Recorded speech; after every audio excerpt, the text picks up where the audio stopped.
Hi అండి, అందరికీ నమస్తే. ఎండు చేపల టమాటా కర్రీ పార్ట్ 1 పెట్టాను. ఇది పార్ట్ 2. అది డిలేట్ ఆగిపోయింది వీడియో మధ్యలోనే, లెంత్ ఎక్కువయ్యి. ఇప్పుడు ఇలా టమాటాలు ఉల్లిపాయలు ఇట్లా ఉడికినాక ఇందులో కొన్ని ఎండు చేపలు వేసేసుకొని బాగా ఎగరేసుకోవాలి. ఇలా అంతా తిప్పేసుకోవాలి. పసుపు, ఉప్పు, కారం వేసుకొని మళ్ళీ తిప్పుకోవాలి. ఉప్పు, పసుపు, కారం అంతా కలిపి బాగా తిప్పి మూత పెట్టి ఒక 2 నిమిషాలు మగ్గించాలి. ఈలోపు చింతపండుని గుజ్జు రసం తీసుకోవాలి. చింతపండు రసం తీసుకొని ఇట్లా పెట్టుకోవాలి. ఈ రసాన్ని ఇందులో పోసుకోవాలి.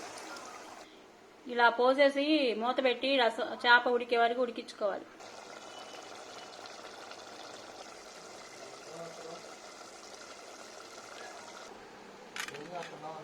అంతే, ఎంతో టేస్టీగా ఉండే ఎండు చేపల టమాటా కర్రీ. అందరూ రెసిపీని ట్రై చేయండి. నా ఛానల్ సబ్స్క్రైబ్ చేయండి. అందరికీ